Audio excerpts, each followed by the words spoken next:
හයි කොහොමද? ඉතින් ඔගොල්ලෝ දැනට මට දන්නවද vlog එක මොකක්ද කියලා?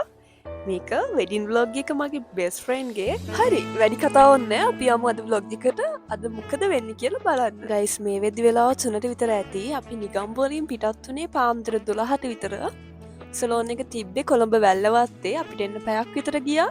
ඉතිං මේ වෙද්දි නම් අපේ ඕල්මෝස්ට් වැඩ ඉවරයි. රයිට්, මගේ බෙස්ට් ෆ්‍රෙන්ඩ් නිමන්දි අපි දෙන්න ස්කූල් බඩීස්ලා අවුරුදු ගානක ඉඳලා කියන්නේ සින්ස් ග්‍රේඩ් 4. එයාව මට මුලින්ම හම්බෙන්නේ මම ඉස්කෝලේට ගිහලා එතකොට අවුරුද්දක් වගේ. එයා එනවා ඒගොල්ලෝ තාත්තගේ අතේ එල්ලීගෙන ක්ලාස් එකට. මට ඒක තමයි එයාගෙන තියෙන පළවෙනිම මතකය. එදා ඉඳලා අවුරුදු 15ක් තිස්සේ අපි දෙන්න හොඳම යාළුවෝ. ඉතින් එදා පටන් ගත්තේ යාළුකම අදටත් ඒ විදිහමයි.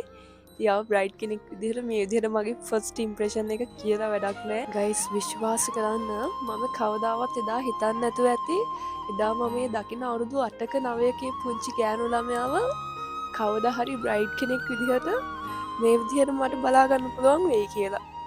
ඉතින් ඒක මාර්ම වෙනස් එක්ස්පීරියන්ස් එකක් මට. ඉතින් මට වැඩි වයසක් නැති වුණාට මේ පුංචි කාලය ඇතුළත කාලෙ ගෙවෙන්නේ මාර්ම වේගෙන් කියලා මට දැනෙච්ච අවස්ථා නම් ගොඩායි. ඉතින් මේකත් ඒ වගේ එක තැනක්.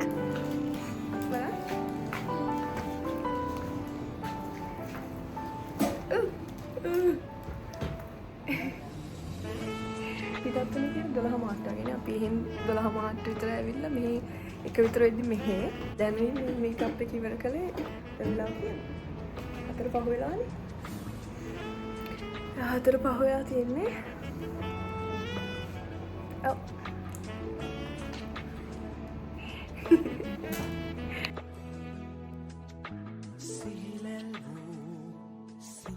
දැන් වෙලාව 4 ටිකක් පහ වෙලා තියෙන. ඉතින් මේ වෙද්දි ඔක්කොම අපේ බ්‍රයිඩ්ගේ සහ අපි ඔක්කොම වැඩ ඉවරයි. ඉතින් මෙතන වෙන්නේ බ්‍රයිඩ්ගේ ෆයිනල් ටච් අප්ස් ටිකයි සලෝන් එකෙන් ගන්න ෆොටෝස් ටිකයි ගන්න ඕනේ. ඒ ටික ඔක්කොම අරගෙන ඉවර වෙලා අපි යන්න හදන්නේ අපේ ෆොටෝ ලොකේෂන්ස් වලට. හලෝ කිය. හලෝ කිය. හලෝ. හලෝ. ඔයා කවුද? මම දියා කිය. අර මොකද්ද මේ වෙන්නේ?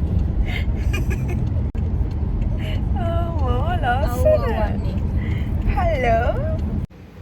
වෙලාව කීයද?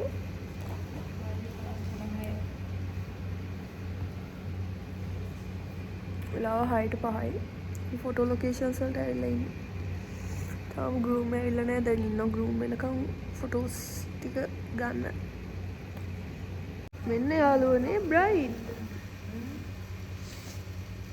රයිට් මහන්සි. ගයිස්, ෆන්ක්ෂන් එක තිබ්බේ ග්‍රෑන්ඩ් ඊසා නිගම්බෝ.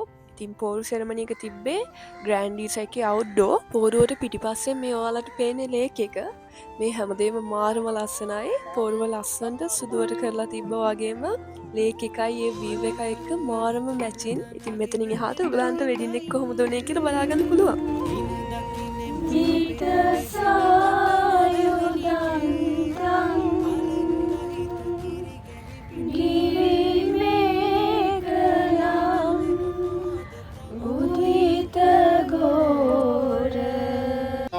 සබ්බ බුද්ධානුභාවේන සදා සුත්ති භවන්තු තේ බෞද්ධ මංගලං රක්ඛන්තු සබ්බ දේවතා සබ්බ ධම්මානුභාවේන සදා සුත්ති භවන්තු තේ බලසිත මුදුන් වේවා දෝෂ දුන් වේවා.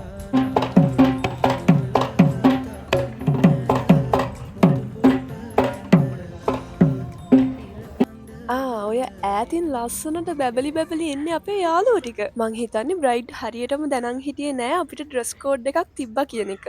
ඉතින් යාගේ වෙඩින් එක කිව්ව දවස්වලම අපි ඩිසයිඩ් කරා අපි අනිවාර්යෙන් නැෂනල් එකත් එක්ක සාරි සහ ඔස්සරි අඳිනවා කියන එක. ගොඩක්ම මට උවමනාවක් තිබ්බා අපි හැමෝම එක වගේ ඩ්‍රෙස් කරන්න. ඉතින් අපේ බොයිස්ලා ටිකට නම් නැෂනල් එක අඳින එක අපිට එච්චර ලේසි වුණේ නෑ. හැබැයි අපි කොහොම හරි කළා. ඔයාලා කොහෙද යන්නේ? ලස්සන.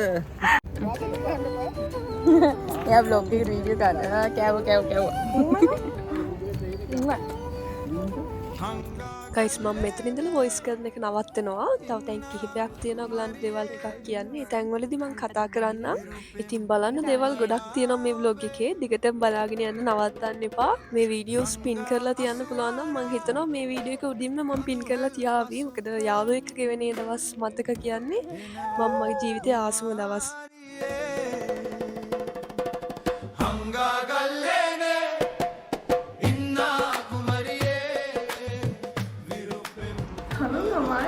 ෆාන්ෂන් එක පටන් ගන්න තව ටික වෙලාවයි තියෙන්නේ. අපි ආව ටිකක් ෆ්‍රෙෂන් අප් වෙලා යන්න. ඉතින් අපි ආවල කට්ටිය ඔක්කොම ඇවිල්ලා දැන් අපි කට්ටියම ඇවිල්ලා තේ මේස වැඩි ඉවරයි. පූර්ව චාරිත්‍ර ටික ලස්සනට වුණා. තව ටිකකින් ෆාන්ෂන් එක පටන් ගන්නවා. අපි බලමු මොකද වෙන්නේ කියලා.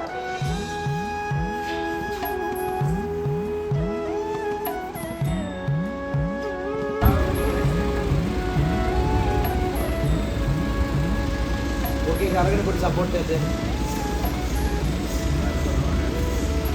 Ya, ayo boleh kalau tuh ya.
ගර්ල්ස්ලා ටික සර්ප්‍රයිස් ඩාන්ස් එකක් කළා පොඩි. ඉතින් ඒක වීඩියෝ එක මම ඔයගලන්ට වෙනම අප්ලෝඩ් කරන්නම්. ඉතින් ඒක එනකම් බලාගෙන ඉන්න. මම ඉක්මනට මේක YouTube එකෙන් අරගෙන එන්නම්.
Oi, cadê os outros?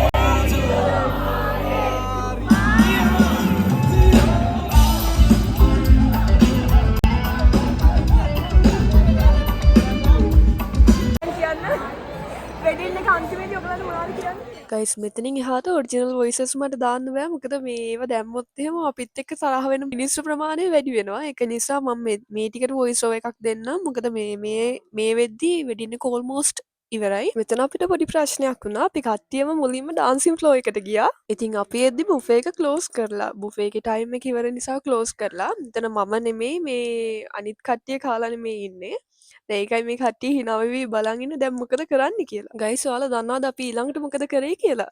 අපි ඉතින් ඊට පස්සේ ඒගොල්ලන්ගේ ස්ටාෆ් එකත් එක්ක පොඩ්ඩක් කතා කරා අපිට මොකක් හරි කරගන්න පුළුවන්ද බලන්න. මොකද අපි මෙතන හිටිය 6 දෙනෙක් විතර කාලා හිටියේ නැති නිසා. ඉතින් ෆයිනලි ඒගොල්ලෝ අපිට කෑම සර්ව් කරා. ඔයාලට කෑම හම්බුණා. ඔන්න ඔයාලට කෑම හම්බුණා.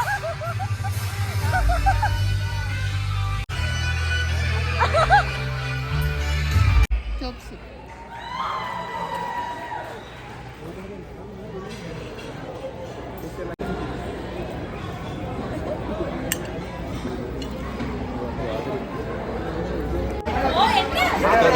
ඒක ගන්න මම පිටන් හිටියනේ.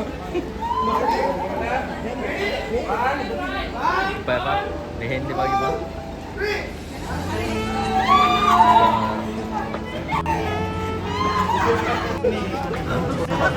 ගයිස් බ්ලොග් එක අවසානයේ මට ඔයගලන්ට කියන්න තියෙන්නේ ආදෝගෙන් බොකේ කොහාට පාස් වුණා කියලා එහෙම මැරි කරන්න හදිස්සි වෙන්න ඕනේ නෑ කියලා. ඉතින් ළමයි අදට බ්ලොග් එක මෙච්චරයි. වෙඩින් එකේ behind the scenes වල වෙනම රසවත් බ්ලොග් එකක් ඔයගලන්ට මම ඉක්මනටම අරගෙන එන්නම්. එහෙනම් මම අදට ගිහින් එන්නම්. bye bye.